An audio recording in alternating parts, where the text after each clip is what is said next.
பிரியமானவர்களே, ஆண்டவராகிய இயேசு கிறிஸ்துவின் நாமத்தினாலே உங்கள் யாவரையும் அன்போடு கூட நான் வாழ்த்துகிறேன். ஆண்டவர் கிருபையாய் நமக்கு கொடுத்த இந்த புதிய நாளுக்காக முதலாவது நாம் ஆண்டவருக்கு நன்றி சொல்லுவோம். எளிமையான எங்களையே என்றும் நினைப்பவரே, எளிமையான எங்களையே என்றும் நினைப்பவரே, எங்கள் ஒளிமயமே துணையாளரே, உள்ளத்தினாருதலே, எங்கள் ஒளிமயமே துணையாளரே, உள்ளத்தினாருதலே. ஐயா வாழ்க வாழ்க, உம் நாமம் வாழ்க. ஐயா வாழ்க வாழ்க, உம் நாமம் வாழ்க. தேவனுக்கே மகிமை, தெய்வத்திற்கே மகிமை, என்னை தேடி வந்து மீட்டவரே, தினமுமக்கே மகிமை, என்னை தேடி வந்து மீட்டவரே, தினமுமக்கே மகிமை.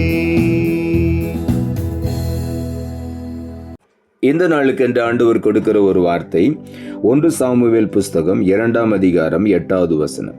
1 சாமுவேல் 2:8. அவர் சிறியவனை புழுதியிலிருந்து எடுத்து எளியவனை குப்பையிலிருந்து உயர்த்துகிறார்.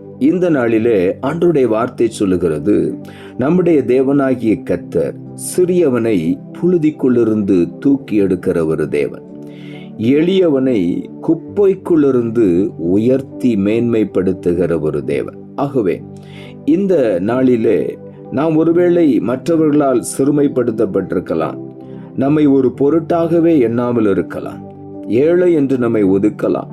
அப்படிப்பட்ட சூழ்நிலையிலே, குப்பையை போல ஒதுக்கப்பட்ட சூழ்நிலையில இருக்கிறவர்களை கூட நம்முடைய தேவனாகிய கர்த்தர் கண்ணோக்கி பார்த்து அவர்களை உயர்த்துகிற தேவனாயிருக்கிறார். எரேமியா தீர்க்கதரிசன புஸ்தகம் 1வது அதிகாரம் 6வது வசனம் சொல்லுகிறது, அப்பொழுது நான் என் கர்த்தராகிய ஆண்டவரே, இதோ நான் பேச அறியேன், சிறு பிள்ளையாயிருக்கிறேன் என்றேன் என்று எரேமியா இந்த வார்த்தையை சொல்லுகிறார். தன்னுடைய இளவயதிலே ஆண்டவர் அவனை ஒரு தீர்க்கதரிசியாக தெரிந்தெடுத்தார். தாயின் கருவிலேயே உன்னை நான் தீர்க்கதரிசியாய் தெரிந்து கொண்டேன் என்று ஆண்டவர் எரேமியாவை பார்த்து சொன்னார். அப்பொழுதுதான் எரேமியா சொல்லுகிறான், ஆண்டவரே, நான் பேச அறியேன், சிறு பிள்ளையாயிருக்கிறேன். ஆண்டவர் அவனை பார்த்து சொன்னார், நான் உன் வாயிலே என் வார்த்தையை வைக்கிறேன், பார், உன்னை பிடுங்கவும் இடிக்கவும் கட்டவும் உன்னை நான் ஜாதிகளுக்கு தீர்க்கதரிசியாய் ஏற்படுத்துகிறேன் என்று ஆண்டவர் சொன்னார். இன்றைக்கும் ஒருவேளை நாமும் சொல்லலாம், நான் சிறுவனாயிருக்கிறேன், எனக்கு பேசவே தெரியாது என்று சொல்லுகிற சூழ்நிலையில இருந்தாலும் ஆண்டவர் நம்மை உயர்த்தி மேன்மைப்படுத்தி ராஜாக்களோடு உட்கார வைக்கிற தேவனாயிருக்கிறார். நம்முடைய வாயில அவருடைய வார்த்தையை வைத்து நம்மை தைரியமாய் பேச செய்கிற தேவன். சங்கீதங்களின் புஸ்தகம் 72ஆம் சங்கீதம் 12ஆம் வசனம் சொல்லுகிறது, கூப்பிடுகிற எளியவனையும் உதவியற்ற சிறுமையானவனையும் அவர் விடுவிப்பார். தம்மை நோக்கி கூப்பிடுகிற எளிமையான ஒரு மனிதனை ஆண்டவர் கண்ணோக்கி பார்த்து அவனை விடுவிக்கிற தேவனாயிருக்கிறார்.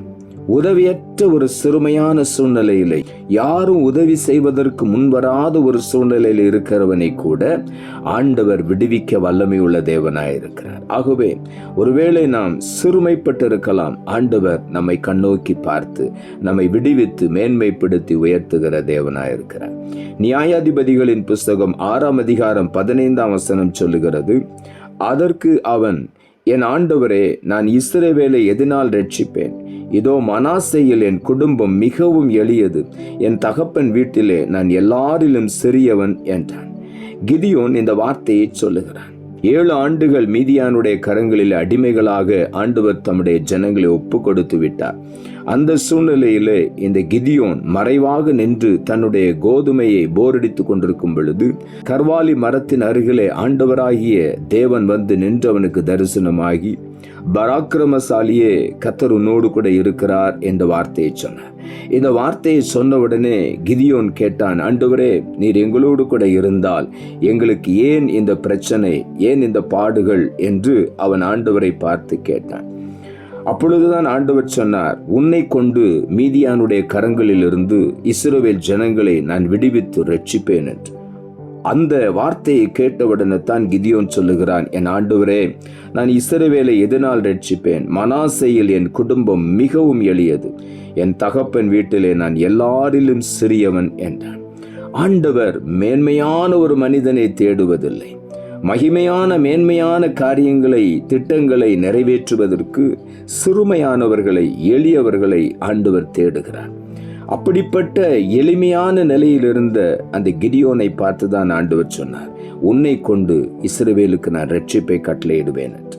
நம்மை நாமே சின்னவர்கள் என்று நினைத்திருக்கலாம். ஆண்டவர் நம்மை கொண்டுதான் பெரிய ரட்சிப்பை கட்டளையிடுவார். நம்மை மேன்மைப்படுத்தி உயர்த்துவார். புழுதியில் இருக்கிற நம்மை உயர்த்துவார். குப்பையிலிருந்து உயர்த்தி நம்மை மேன்மையாக வைப்பார். சங்கீதங்களின் புஸ்தகம் 27 சங்கீதம் 5வது வசனம் இப்படியாய் சொல்லுகிறது, தீங்கு நாளிலே அவர் என்னை தம்முடைய கூடாரத்திலே மறைத்து, என்னை தமது கூடார மறைவிலே ஒளித்து வைத்து, என்னை கன்மலையின் மேல் உயர்த்துவார். தாவீது எழுதுகிறார், தீங்கு நாளிலே கூட அவர் என்னை தம்முடைய கூடாரத்தில் மறைத்து வைத்துக் கொள்ளுகிறார். ஏற்ற காலம் வரும் பொழுது அந்த கூடார மறைவிலே ஒளித்து வைத்த என்னை அவர் கன்மலையின் மேல் உயர்த்துவார். ஒருவேளை பலர் தீமை செய்ய நம்மை சூழ்ந்திருந்தாலும் கர்த்தர் அந்த சூழ்நிலையிலே அவருடைய சட்டை நிழலுக்குள் நம்மை மறைத்துக் கொள்வார். ஏற்ற நேரம் வரும் பொழுது நமக்கு எதிராக எழும்பின ஜனங்களுக்கு மேலாக நம்மை உயர்த்தி மேன்மைப்படுத்தி கன்மலையில் உயர்த்துவார் என்று வேதம் சொல்லுகிறது. கன்மலையின் மேல் உயர்த்துவார். கன்மலையாகிய கிறிஸ்துவின் மேல் நம்மை உயர்த்தி மேன்மைப்படுத்தி அநேகருக்கு ஆசீர்வாதமாக உயர்த்துவார். ஆகவே இந்த நாளிலே நாம் எதை குறித்தும் கவலைப்படாதபடி, பயப்படாதபடி ஆண்டவரை மாத்திரம் நோக்கி பார்ப்போம். அவர் ஏற்ற நேரம் வரும் பொழுது நம்மை மேன்மைப்படுத்தி உயர்த்தி ஆசீர்வதிப்பார். நாம் ஜெபிப்போம். அன்புள்ள ஆண்டவரே, கிருபையாய் கொடுத்த இந்த புதிய நாளுக்காய் மறுபடியும் எமக்கு நன்றி செலுத்துகிறோம். ஆண்டவர் கொடுத்த ஜீவனுள்ள வார்த்தைக்காக நன்றி. அவர் சிறியவனை புழுதியிலிருந்து எடுத்து எளியவனை குப்பையிலிருந்து உயர்த்துகிறார் என்ற வார்த்தையை கொடுத்தேன். வசனத்தை கேட்டுக்கொண்டிருக்கிற ஒவ்வொருடைய வாழ்க்கையிலும் ஒருவேளை சிறுமைப்பட்ட சூழ்நிலைகளிலே கடந்து வந்திருக்கலாம். கடந்த நாட்களிலே என்னை எளியவன் என்று சொல்லி எல்லாரும் ஒதுக்கி வைத்திருக்கிறார்களே என்று தங்களையே தாழ்வாய் நினைத்து கொண்டிருக்கிற ஒவ்வொருவரையும் இந்த நாளிலே குப்பையிலிருந்து எடுத்து உயர்த்துகிற உம்முடைய கரத்தை நீட்டி, புழுதியிலிருந்து எடுத்து உயர்த்துகிற உம்முடைய கரத்தை நீட்டி ஒவ்வொருவரையும் தூக்கி எடுத்து மேன்மையான நிலையில உயர்த்தி அவர்களை ஆசீர்வதியும். நீர் அப்படி செய்ய போகிறபடியினால் உமக்கு நன்றி தாழ்த்துகிறோம். இரட்சகர் இயேசுவின் நாமத்தில் ஜெபிக்கிறோம் நல்ல பிதாவே, ஆமென்.